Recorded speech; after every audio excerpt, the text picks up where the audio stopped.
Greetings, wonderful audience. Amarjit here from Amar PTE classes. I hope you all are doing well. Do subscribe to my channel if you have not subscribed yet, and share these videos with your friends who are preparing for PTE and who are planning their exam for next coming weeks. So in this video I'm going to discuss reading and writing filling the blanks, because I got lot of queries from students कि how to solve reading and writing filling the blanks easily. Because क्या होता है कि mostly students are preparing from AP Uni and they have issue in some filling the blanks, because कई बार ऐसा होता है कि जो ऑप्शंस हमारे पास गिवन होती हैं वो हमारी सुटेबल नहीं होती, मीन्स हमें समझ नहीं आता कि वही ऑप्शन आनी चाहिए, क्योंकि understanding of context is important, but some time according to context जो ऑप्शन है वो सूट नहीं करता कि हमने वो ऑप्शन उस ब्लैंक्स में फिल करना है. सो आज की वीडियो में मैं आपके साथ वही टिप्स शेयर कर रही हूँ, क्योंकि कुछ ब्लैंक्स जो होती हैं, जो कुछ पैराग्राफ्स होते हैं वो इजी होते हैं as compare to the other one. So you have to spend minimum time on the easy paragraphs, so you can take extra time on the difficult paragraphs.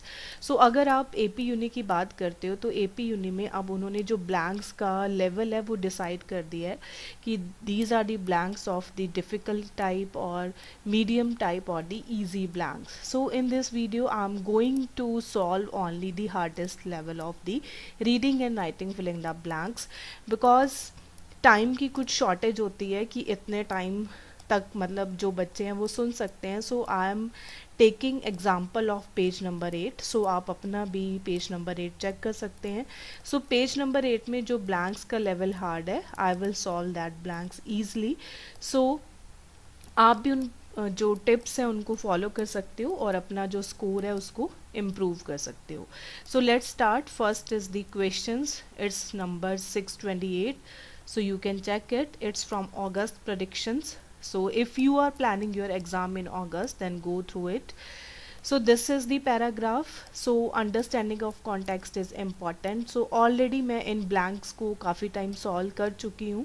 So मैं जो options हैं उन्हीं के थ्रू मतलब हम उनको सॉल्व कर रहे हैं, बट आपको एक बार पैराग्राफ को पढ़ना ज़रूरी होता है. सो जब भी आप ब्लैंक्स को स्टार्ट करते हो तो एक बार गो थ्रू होना is most important. So let's start. You have about 30 minutes to answer each question. आपके पास 30 minutes है हर क्वेश्चन को आंसर करने के लिए. You must take account of how many marks for each part. So आपके पास आप वो चीज़ देख सकते हो कि हर क्वेश्चन के लिए जो आप आंसर कर रहे हो उसके हर पार्ट के लिए आपको कितने मार्क्स हैं. सो कितने मार्क्स क्या हैं, सो वो हमने यहाँ पे देखना है. सो हमारे पास ऑप्शंस है marked, needed, taken, available. So you have 30 minutes to answer each question. So according to that answer marks are available, क्योंकि इतने मार्क्स हमारे पास हैं इतने इतने पार्ट्स का अगर आप आंसर कर रहे हो. So the correct option here is the available, कि एक आंसर में जितने पार्ट्स हैं उसके लिए कितने मार्क्स अवेलेबल हैं. सो यहाँ पे जो करेक्ट ऑप्शन आएगा वो अवेलेबल आएगा, और कोई भी ऑप्शन यहाँ पे सूट नहीं कर रही है. आर के साथ ईडी फॉर्म यूज़ होनी है क्योंकि पैसे में बात हो रही है, बट यहाँ पे हमारे पास और कोई ऑप्शन नहीं सूट कर रहा है. Next, even if you think can write more, अगर आप सोचते हो कि आप और लिख सकते हो, don't spend 15 minutes a part worth only 5 marks. सो आपने अगर आपको सिर्फ 5 marks ही मिल रहे हैं तो आपने 15 minutes से ज़्यादा उस पर स्पेंड नहीं करना है, 15 minutes से ज़्यादा उसको नहीं देने हैं. तो यहाँ पे हमारे पास क्या ऑप्शंस हैं, 50 minutes scoring, marking, answering, ignoring. But अगर आप 50 minutes दे रहे हो तो 50 minutes आप किस चीज़ के लिए दे रहे हो, आंसर करने के लिए, क्योंकि उसने बोला है कि 5 marks मिल रहे हैं. मार्किंग, स्कोरिंग की यहाँ पे वो बात नहीं कर रहा है, तो आंसर ईच क्वेश्चन. तो यहाँ पे हमारे पास करेक्ट ऑप्शन आएगी आंसरिंग. उसके बाद उसने बोला है a space at the end. Space मतलब होता है कि खाली जगह. Of your answer and come back to it if you have dash to spare letter. So उसने बोला कि आप स्पेस को छोड़ सकते हो at the end of your answer और दोबारा उस पर आ सकते हो अगर आपके पास टाइम बचा हुआ है. तो यहाँ पे हमारे पास क्या है, आप स्पेस को छोड़ रहे हो, then leave a space. Focus, acquire, attend, यहाँ पे कोई भी ऑप्शन हमारे पास सूट नहीं कर रहा है, तो यहाँ पे करेक्ट क्या आएगा, लीव अ स्पेस. नेक्स्ट है if you have to spare letter, तो अगर आपके पास दोबारा टाइम बचता है तो स्पेयर लेटर तो टाइम ही बचेगा, तो यहाँ पे हमारे पास क्या आएगा, time. Next is don't write about something else if you don't know the correct answer, this is just a wastage of your dash time। so कह रहा है कि अगर आपको कुछ नहीं पता कि आपका इसका जो करेक्ट आंसर है वो क्या हो सकता है, तो उसको उस चीज़ को आपने नहीं लिखना है। So this is just a waste of your dash time, तो आपका जो टाइम है वो काफ़ी आपके लिए ज़रूरी है। सो ज़रूरी means beneficial time, useful time, या वैल्यूएबल या अवेलेबल। सो बच्चे यहाँ पे कंफ्यूज होते हैं, मैम हमने वैल्यूएबल भरना है या यूज़फुल भरना है। टाइम की हमें वैल्यू पता होनी चाहिए, क्योंकि टाइम के साथ जो कॉलोकेशन आता है वो हमेशा वैल्यू का कॉलोकेशन आता है। सो यहाँ पे हमारे पास जो करेक्ट ऑप्शन आएगी वो क्या आएगी, valuable time. So you can check your answers. So next question, herbal. Now first आपने पैराग्राफ को रीड करना है, जैसे मैंने आपको पहले बताया, बट उस पर ज़्यादा टाइम आपने स्पेंड नहीं करना है।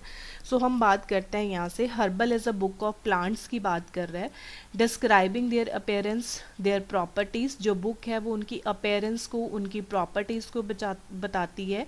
And how they may be used for preparing ointments and medicine, कि हम जो प्लांट्स हैं उनको ऑइंटमेंट्स और मेडिसिन बनाने के लिए कैसे यूज़ करते हैं। तो यहाँ पे उसने लिखा है कि the medical use of plants is dash on fragment of this and clay tablets from ancient Egypt. तो उसने बोला है कि जो मेडिकल यूज ऑफ प्लांट है, तो यहाँ पे इज है, और यहाँ पे उसने पैसिव में हमारे पास बात करी है, तो ईडी फॉर्म यूज़ होगी। बट हमेशा क्या होता है कि आपके पास ईडी फॉर्म ही गिवन होती है। सो यहाँ हमारे पास है रजिस्टर्ड, तो कोई स्टडी की बात नहीं हो रही तो रजिस्टर्ड नहीं होगा, रिकॉर्डेड हो सकता है। प्लांट्स की बात हो रही है तो मेमोराइज्ड भी नहीं होगा। सो दो जो आपने एलिमिनेशन स्ट्रेटजी यूज़ करनी है, तो रजिस्टर और मेमोराइज तो एलिमिनेट हो गया, तो बीच में बचता है डिस्कवर। तो डिस्कवर है कि अगर आप कोई चीज़, नई चीज़ निकाल रहे हो तो उसको हम बोलते हैं डिस्कवरी। बट यहाँ पे प्लांट्स ऑलरेडी गिवन है, हमने उनको यूज़ कैसे करना है, तो उसके लिए हम यूज़ करेंगे recorded. So next is around 65 BC a Greek physician called Dioscorides wrote a herbal, मतलब पास्ट की बात हुई है क्योंकि अराउंड 65 BC की बात करी है उसने। Rot a herbal that was dash into Latin, तो अब इसने बोला into Latin and Arabic. So Latin और अरेबिक में उसने वो करा है, तो यहाँ पे उसने बोला Egyptian text written in this, तो किसी टेक्स्ट की बात हो रही है, टेक्स्ट लाइक कुछ लिखा हुआ है, जैसे उसने यहाँ पे बुक्स की बात करी थी। तो अब यहाँ पे क्या होगा कि जो उसने टेक्स्ट लिखा हुआ है वो इस तरह से लिखा हुआ है, बट उसको उसने लैटिन और अरेबिक में भी कन्वर्ट करा है। तो किसी लैंग्वेज को आप किसी चीज़ में कन्वर्ट करके बता रहे हो तो मूव्ड भी नहीं आएगा और रिमूव्ड भी नहीं आएगा। मूव होता है जगह से मूव होना, रिमूव्ड होता है किसी चीज़ को निकालना। तो यहाँ पे इंटरप्रेटेड है या ट्रांसलेटेड है।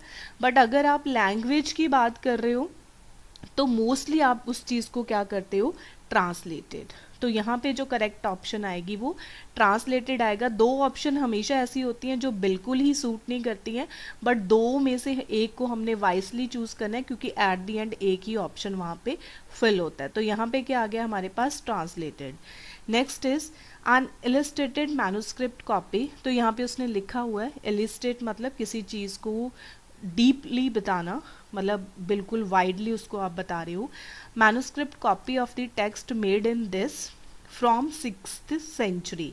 सो 6th सेंचुरी की बात कर रहा है कि जो कॉपी ऑफ टेक्स्ट है made in this from 6th century. तो यहाँ पे प्रिजर्व करा हुआ है, रिवाइव करा हुआ है, सफ़र करा हुआ है या सर्वाइव्स कर रहा है। तो रिवाइव और सफ़र्स तो नहीं आएगा, प्रिजर्व और सर्वाइव आएगा। बट आगे उसने क्या लिखा हुआ है, the first printed herbal date from this in the 1480s, they provide valuable information for this whose job was to make the pills and potions. So means वो उस टाइम से क्या कर रहा है, सर्वाइव कर रहा है, उस टाइम से वो चला आ रहा है। पहले वो यहाँ से स्टार्ट हुआ, फिर 1480 तक उसकी बात हुई, तो उसके बाद भी वो चीज़ हमारे पास क्या कर रही है, चल रही है। तो यहाँ पे हमारे पास करेक्ट ऑप्शन क्या आएगी, survives. Next, they provided information for this whose job was to make the pills and potion dash by physicians. So by physicians मतलब जो physicians हमें बता रहे हैं, तो जो physicians हैं like जो doctors हैं, जो किसी चीज़ में जिनकी जो experts हैं, तो वो क्या करेंगे, हमें presided, प्रेजेंटेड, प्रिस्क्राइब्ड या प्रिडोमिनेटेड. सो यहाँ पे अंडरस्टूड है. अगर बाय फिजिशियंस हमारे पास आता है, अगर आप डॉक्टर के पास जाते हो तो डॉक्टर आपको प्रिस्क्रिप्शंस लिखता है, तो यहाँ पे हमारे पास क्या आएगा, वर्ड प्रिस्क्राइब्ड. सो आपने कुछ ऑप्शंस रोज भी आप यूज करते हो जो आपको नॉर्मली पता होती हैं. So let's check the answer. Recorded, क्योंकि डिस्कवरी पॉसिबल नहीं था. इनटू लैटिन है, एक तो इनटू वर्ड है, सो वो ट्रांसलेट करेगा उस लैंग्वेज को, और वो चीज़ 6th सेंचुरी से सर्वाइव कर रही है. So prescribe by the physicians. So next one is crime. This is also easy. A crime is generally a deliberate act that results in harm, physical or otherwise. So crime की बात कर रहा है कि आप physically harm हो रहे हो या आपको कोई harm कर रहा है, और कुछ और reason भी हो सकते हैं. Toward one or more people. So वो एक बंदा भी कर सकता है और ज़्यादा भी कर सकते हैं. In a manner by law. सो यहाँ पे भी अगेन जब हमने बात करी थी लास्ट वाले में बाय फिजिशियन था, तो यहाँ पे बाय लॉ है, बट लॉ में वो चीज़ नहीं होनी चाहिए. अकॉर्डिंग टू लॉ वो नहीं होती है. सो लॉ क्या करता है, उस चीज़ को मना करता है. तो अगर आप किसी चीज़ को मना कर रहे हो तो वो क्या हो गया, प्रोहिबिटेड. प्रोहिबिटेड हो गया किसी चीज़ को रोकना, किसी चीज़ की रोकथाम. सो ऑफेंडेड नहीं आएगा. ऑफेंड मतलब आपको कोई ऑफेंड कर रहा है आपकी गलतियों को.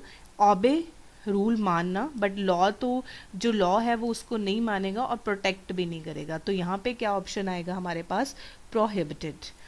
Next is the determination of which acts are to be considered, कि कौन से एक्ट्स को कंसिडर करना है. Criminal has varied and continues to do among cultures and nations. So criminals, according to criminal, तो वो क्या करता है, has varied exceptionally, historically, disproportionality and inappropriately. So उसने यहाँ पे हमारे पास बात करी है कल्चर्स की एंड नेशंस की, कि कल्चर जो कल्चर भी वो वेरी करता है और नेशन टू नेशन भी वेरी करता है. फॉर एग्जांपल कुछ लॉज इंडिया में डिफरेंट है, बट अदर कंट्रीज में जो क्रिमिनल लॉज हैं वो अलग डिफरेंट है. सो यहाँ पे बात हो रही है कि कल्चर के साथ भी उस चीज़ को रिलेट करा जा रहा है. तो अकॉर्डिंग टू कल्चर यहाँ पे हमारे पास करेक्ट ऑप्शन आएगी हिस्टोरिकली, क्योंकि ना तो जो लॉ है वो डिसप्रपोर्शनल हो सकता है, ना एप्रोप्रिएट हो सकता है.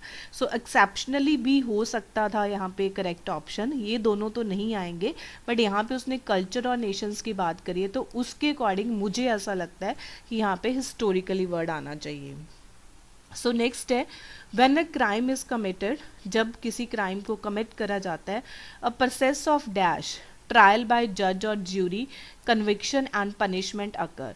तो उसने बोला कि if somebody is attempting a crime, तो वो एक प्रोसेस चलता है. फर्स्ट प्रोसेस उसमें आपने ढूंढना है कि वो क्या है, उसके बाद ट्रायल बाय जज हो गया और ज्यूरी हो गया, वो सेकंड फेज हो गया.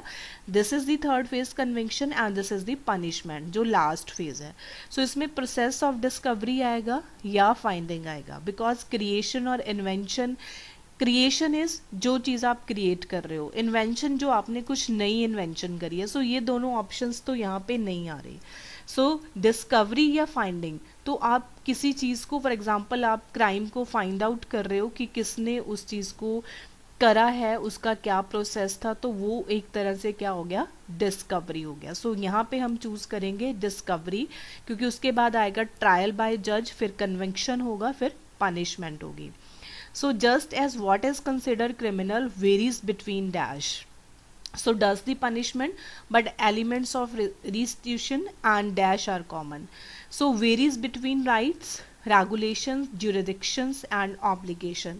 So according to crime, यहाँ पे हमारे पास जो word बनता है वो jurisdiction बनता है, क्योंकि jurisdiction का मतलब होता है कि जो आपके rights हैं, जो आपका area है, जो मतलब आपके थ्रू है, जो आपके अकॉर्डिंग है। सो यहाँ पे जो करेक्ट ऑप्शन बचेगा अकॉर्डिंग टू लॉ ज्यूरिडिक्शन बचेगा, क्योंकि राइट्स एंड रेगुलेशंस की यहाँ पे बात नहीं हो रही। राइट्स एंड रेगुलेशंस हमेशा इकट्ठे आते हैं। ऑब्लिगेशन, जो आप पे कोई ऑब्लिगेशन लगा रहा है, तो यहाँ पे हम क्या बोलेंगे, jurisdiction.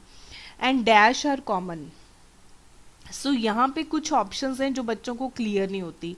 इंडोरेंसमेंट, discipline, preventer and deterrence. So discipline means particular किसी डिसिप्लिन, किसी ब्रांच की बात हो रही है। प्रिवेंटर इज रोकना, जो उस चीज़ को होने से रोकता है। Then first is the endorsement. So endorsement means आप समर्थन कर रहे हो किसी चीज़ के लिए, आप यस कर रहे हो। सो यहाँ पे इंडोरेंसमेंट वर्ड तो नहीं आएगा। सो डेटरेंस क्या होता है कि the act of making someone decide not to do something, means कि आप किसी को बोलते हो कि ये चीज़ नहीं करनी है। तो according to me this is the correct option. You can get confused in these blanks because the options are little bit difficult, but discipline and preventer is not a correct option here. So you have to know the meaning of endorsement and deterrence. So endorsement means if you are saying yes for something, and deterrence means if you are convincing someone to not to do something. So here it is, correct option is the deterrence. So let's check the answer. Prohibited by law, क्योंकि उसने law ने रोकना है। Historically because culture और nations की बात हो रही है। डिस्कवरी बिकॉज जज कन्विक्शन नेक्स्ट प्रोसेस की बात हो रही है। Then jurisdictions and deterrence. So let's come to the next blank of hard level, settlement.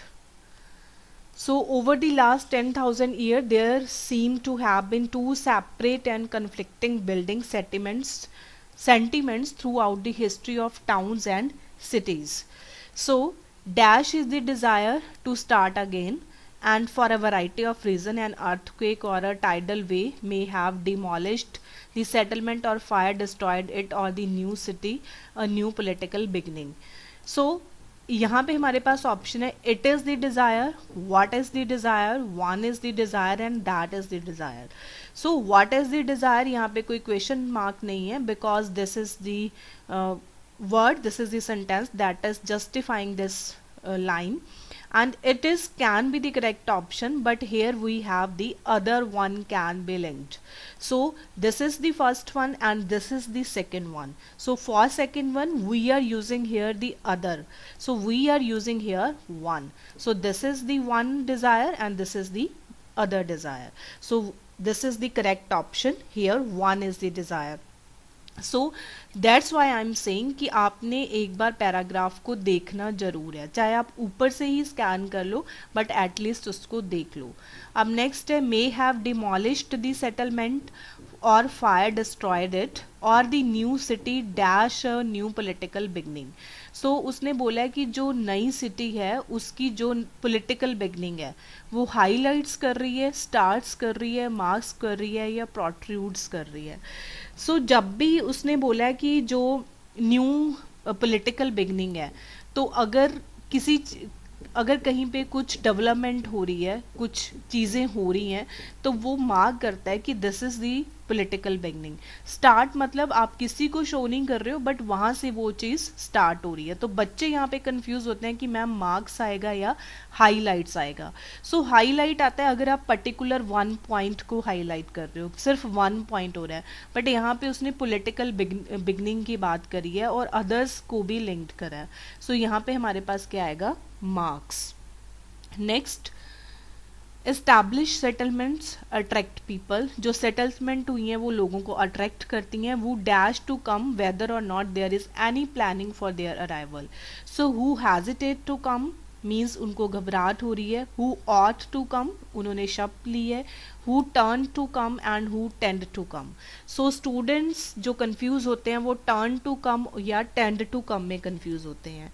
So turn होता है कि आपने उस चीज़ को बदल दिया है. सो टेंट होता है कि दैट पर्टिकुलर वे. तो यहाँ पे उसने प्लानिंग की बात करी है कि यहाँ पे not there is any planning for their arrival, the clash between two settlements. So यहाँ पे क्या आएगा हमारे पास, tend to come because this is the particular way to come whether. Next, the clash between these two settlements is evident in every established city. Its development has been almost completely accidental or is lost in history. सो उसने यहाँ पे बात करी है कि जो clash था वो एविडेंट था हर सिटी एस्टैब्लिश सिटी के बीच में। तो whereas its development whatever if या अनलेस। तो अब उसने आगे क्या बोला है कि almost its development has been almost completely accidental और is lost in the history. तो वो तब तक था जब तक ये कम्प्लीटली एक्सीडेंटल था और उसमें खो चुका था, मतलब इन दोनों में से एक है। तो यहाँ पे हमारे पास ऑप्शन है whereas whatever if या unless.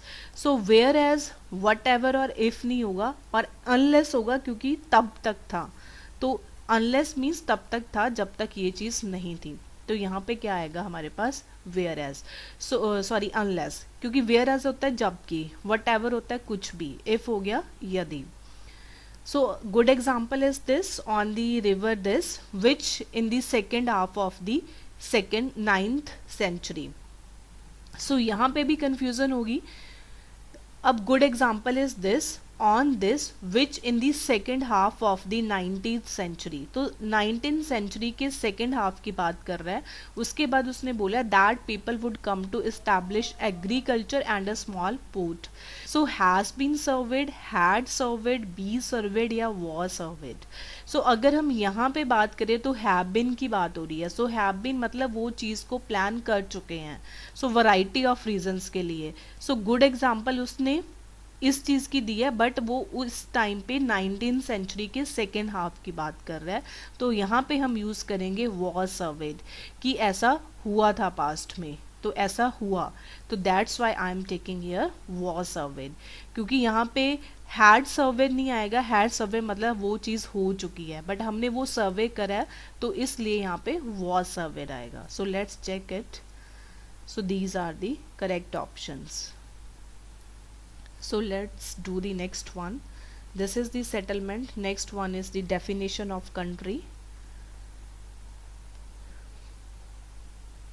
What is a country and how is a country defined? When people ask how many countries there are in the world, they expect a simple answer. So how you can define the country और लोग कैसे define करते हैं, तो हमारे पास एक simple answer होना चाहिए। After all we have explored the dash planet, very planet, whole planet, only planet, total planet. So planet की बात हो रही है तो प्लैनेट के लिए मीन्स सारे प्लैनेट की बात हो रही है। सो यहाँ पे कॉलोकेशन क्या आएगी, होल प्लैनेट मीन्स टोटली जो प्लैनेट है उसकी बात हुई है। So satellite navigation and plenty of global organization like the United Nations, we should really know how many countries there. So उसने बोला है कि वी हैव इंटरनेशनल ट्रैवल है, सैटेलाइट नेविगेशंस भी हैं और ग्लोबल ऑर्गेनाइजेशंस भी हैं like the United Nation. So हमें ये चीज़ पता होनी चाहिए कि how many countries there are. तो इसलिए हमें ये चीज़ पता होनी चाहिए, we should really know how many countries there are. So this is the meaning of the line. So here the correct option is so, because for उसके लिए, वाइल जबकि, बट परंतु। सो इसलिए हमें ये चीज़ पता होनी चाहिए क्योंकि ये ऑप्शंस हमारे पास अवेलेबल हैं। So the correct option here is so. So next one is however the question to the answer to the questions varies according to whom you ask, कि आप ये इसका आंसर वेरी कर सकता है कि आप किससे पूछ रहे हो। सो people say there are 192 countries but other points out that there could be more like 260 of them। तो 192 countries की बात कर रहे हैं, तो कुछ लोग कहेंगे, सारे लोग कहेंगे, मोस्ट कहेंगे या लीस्ट कहेंगे। बट आपने ध्यान रखना है कि यहाँ पे उसने ये चीज़ कही है, उसके बाद बट अदर्स, बाकियों ने क्या करा, पॉइंट आउट कि there could be more like 260 of them. So आधों ने ये करा, बाकियों ने ये बोला, तो मोस्ट पीपल से, तो यहाँ पे करेक्ट ऑप्शन आएगा मोस्ट पीपल से। Now definition of country, and because for political reasons some countries find it convenient to recognize or not recognize other countries। so all countries तो नहीं होएगा क्योंकि ऑलरेडी कंट्रीज की बात हो रही है। सो देयर कंट्रीज भी नहीं होएगा क्योंकि उसने बोला the problem arises because there is not universally agree definition of country, कि कोई एग्री डेफिनेशन ऑफ कंट्री नहीं है because of the political reason. So कुछ कंट्रीज इसको कन्वीनियंट मानते हैं, कुछ नहीं मानते हैं. So other countries. So these are the options here. So let's come to the next one. This was the definition of country. Next is egg eating snakes. So this is easy. Egg eating snakes are a small group of snakes. So egg eating snakes की बात हो रही है जो अंडे खाते हैं. is a small group of snakes whose consist only of eggs. मतलब जो सिर्फ eggs ही खाते हैं. फूड, मील, स्नैक या डाइट. सो मील और स्नैक तो यहाँ पे नहीं आएगा, ये सबको पता है कि मील मीन्स और स्नैक मीन्स, क्योंकि स्नैक्स की बात हो रही है तो स्नैक की बात नहीं होएगी. सो यहाँ पे कंफ्यूजन है फूड और डाइट की. तो यहाँ पे उसने बोला कि जो सिर्फ एग्स ही खाते हैं. Some eat only small eggs which they have to swallow.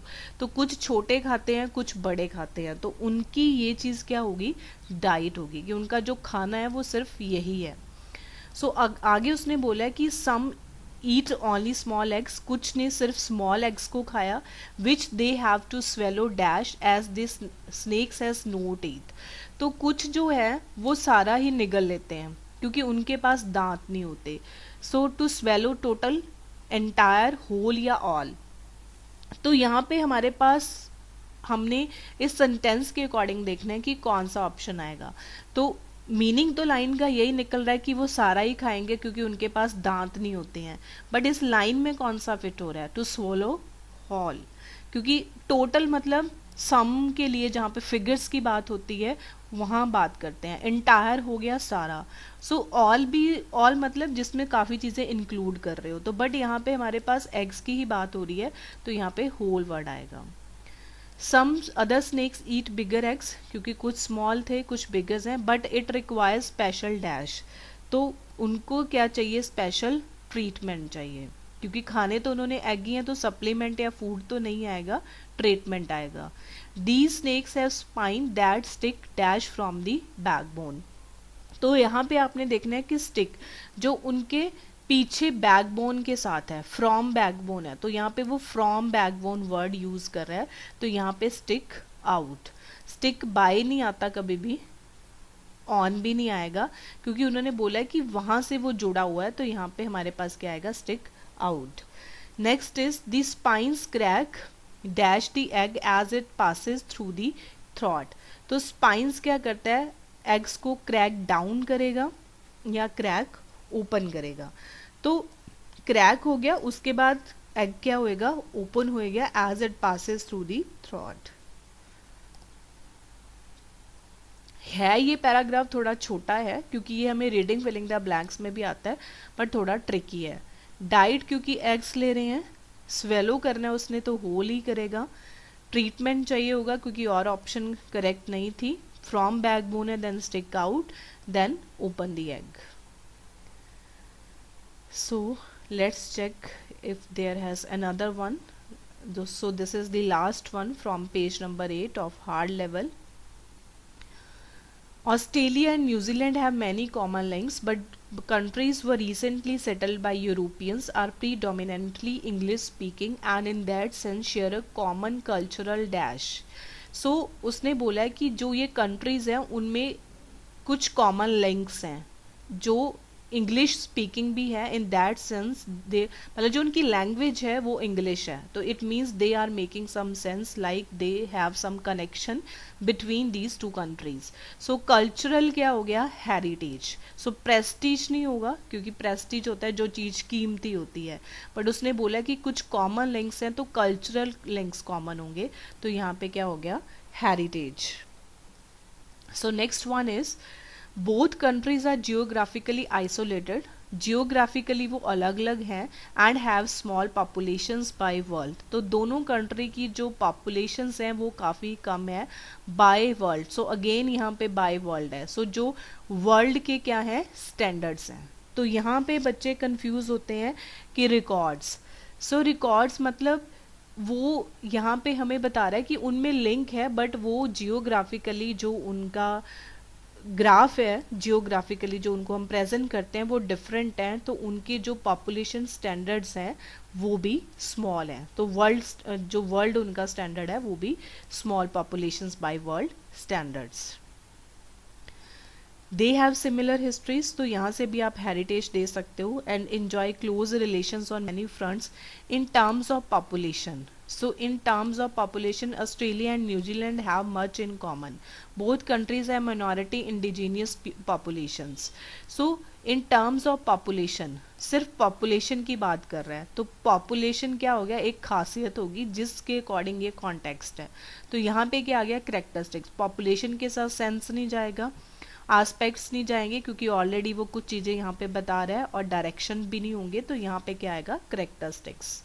So next, during the later half of the 20th century, have seen a steady stream of migrants from a variety of regions throughout the world, but both countries have dash similar decline in fertility since the high levels recording during the baby boom. So जो दोनों countries हैं उनकी जो population है almost same है, सो जो decline हो रहा है फर्टिलिटी रेट में वो भी सेम ही हो रहा है। तो यहाँ पे क्या आएगा, एक्सपीरियंस्ड, क्योंकि एक्सपीरियंस मतलब जो चीज़ चल रही है, तो वो भी दोनों में सेम है। One consequence of these trends is that both countries are faced with an ageing population and the dash challenge of providing associated challenge, favorable challenge, comprehensive and irreversible. So providing appropriate care and support for this growing group within the community. So यहाँ पे क्या आएगा, associated challenge, favorable, comprehensive नहीं होगा क्योंकि challenge की बात हो रही है, तो यहाँ पे करेक्ट ऑप्शन एसोसिएटेड ही आएगा। So let's check it. So ये हमारी पेज नंबर 8 की लास्ट ब्लैंक थी। तो इसके बाद भी अगर आपको लगता है कि आपकी कुछ क्वेरीज हैं या आप चाहते हो कि मैं किसी और टॉपिक पे वीडियो बनाऊं, तो आप कमेंट बॉक्स में भी लिख सकते हो और मुझे मेल भी कर सकते हो, क्योंकि सम टाइम जो कमेंट होते हैं वो डिस्प्ले नहीं होते या वो मुझे नहीं मिलते हैं। सो आप अपनी क्वेरीज मेल कर सकते हो, मुझे कॉल कर सकते हो। If you need any kind of help like in classes for online and offline, then you can also contact me and share these videos as much as you can with your friends जो PT के लिए prepare कर रहे हैं। और please subscribe to my channel and thank you so much for watching this video.